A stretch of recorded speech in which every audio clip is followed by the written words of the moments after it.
By 800 AD, reforestation had retaken 80% of Europe's landmass, further isolating communities from outside trade and the transmission of opportunistic pathogens.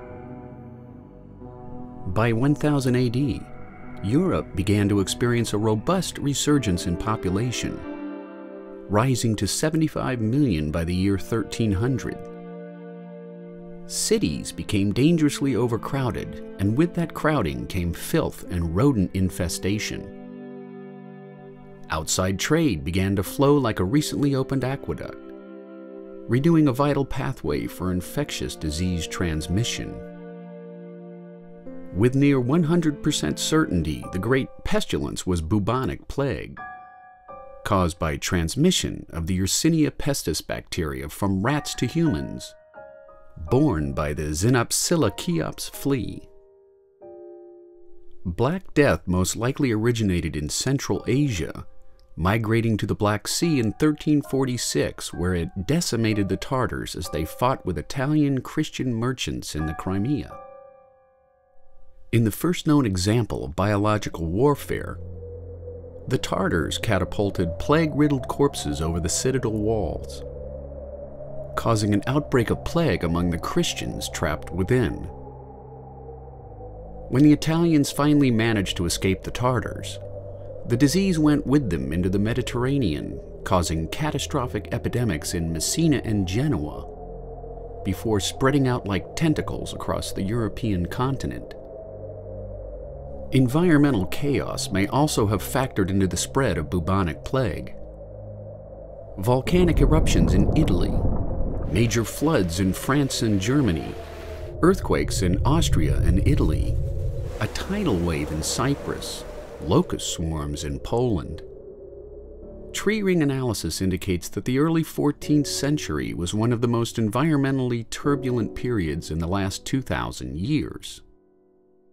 Between 1315 and 1322, Europe was drenched by wave after wave of torrential rains, reducing crop yields and causing 10% of the population to die from starvation.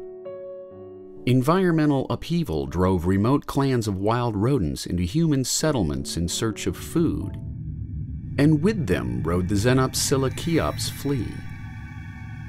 Normally, a rodent might carry a dozen such fleas, but as starvation dramatically reduced the rodent population, rats harbored hundreds of these plague-carrying fleas.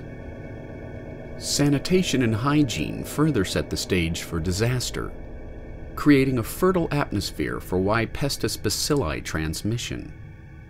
Black rats fed on human refuse and garbage. Even more appalling, nobles and peasants alike washed their clothes twice a year at best. Edward III scandalized London when he bathed 3 times in as many months. When the assassinated Thomas Becket was stripped of his clothes, one English chronicler reported that fleas and lice boiled over like water in a simmering cauldron. When Leonardo da Vinci sought attention for a severe case of gout, physicians were sickened by the smell of gangrenous rot when his shoes were removed.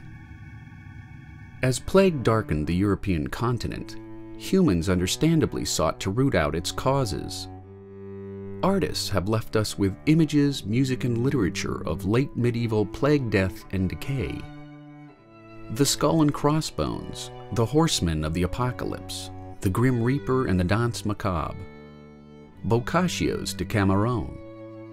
Many explanations centered on a wrathful god inflicting plague upon his highest creation for the punishment of sins. When plague visited Paris, however, medical faculty publicly announced that the disease was caused by an unusual conjunction of Saturn, Mars, and Jupiter at 1 o'clock on the afternoon of March 20th, 1345. Still others in the Galen tradition insisted that the great pestilence resulted from vapors emitting from stagnant pools of water. Physicians began to clothe themselves in long leather gowns and snouted masks filled with aromatic herbs, insulating themselves from putrid air and plague-riddled patients. They prescribed nosegays and pomanders filled with aromatics such as dittany, pimpernel, and myrrh. Rooms were to be routinely fumigated by burning wood or uncorking strong vinegars.